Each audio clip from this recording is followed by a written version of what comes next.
زلزلے کیوں آتے ہیں؟ اس کے ہم وجوہات دیکھیں تو ہم چلتے ہیں بارگاہ رسالت مآب میں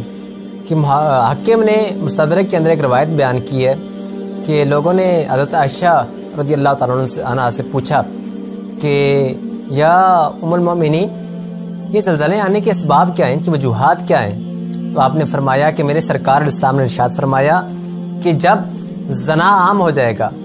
جب مال فے کو ذاتی ملکیت سمجھ کے استعمال کیا جائے گا،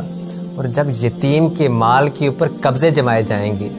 اور جب یتیم کے مال کے اوپر اپنی پراپرٹیاں کھڑی کی جائیں گی، اور جب عورتیں نیم اریا ہو کے بازاروں کی رونقیں بنے گی، اس وقت پھر تم آندھیوں اور زلزلوں کا انتظار کرنا۔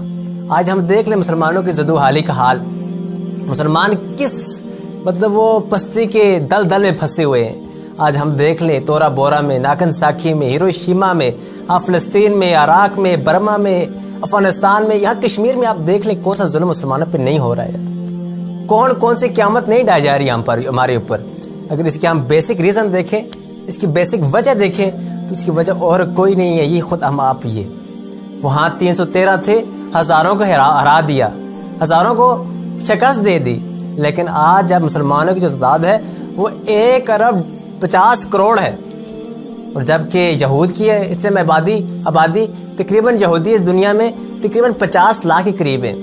اور سب کچھ طاقتیں یہودیوں کے پاس ہیں، سب کچھ قوتیں یہودیوں کے پاس ہیں۔ مسلمان بیچارے ہیں تو صرف دکھ، ہیں تو صرف درد سہنے کے لیے، ہیں تو صرف جانے اور خون بہانے کے لیے بس۔ اس کا ریزن ہم دیکھ لیں، اس کی وجہ ہم دیکھ لیں کیا ہے۔ اس کی وجہ یہ ہے کہ ہم قرآن سے دور ہو گئے، ہم رسول اللہ سے دور ہو گئے، ہم دین سے دور ہو گئے، ہم سنت مصطفیٰ سے دور ہو گئے۔ ہمیں تو آج پتہ ہی نہیں ہے گناہ کیا، گناہوں کا پتہ ہی نہیں، گناہ ہوتے کیا۔ یقین مانے ہم بعض اوقات بیٹھتے ہیں اپنے دوستوں میں، احباب میں، عزیز و اقارب میں، ہم ایسی باتیں کر رہے ہوتے ہیں،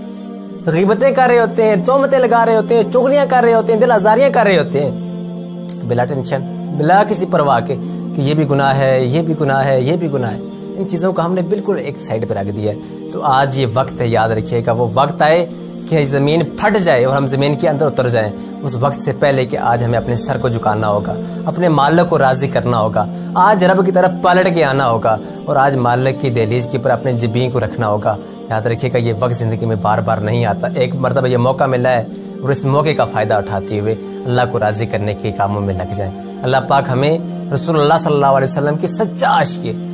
عاشق رسول بنائے اور آپ کی سنتوں کا عامل بنائے۔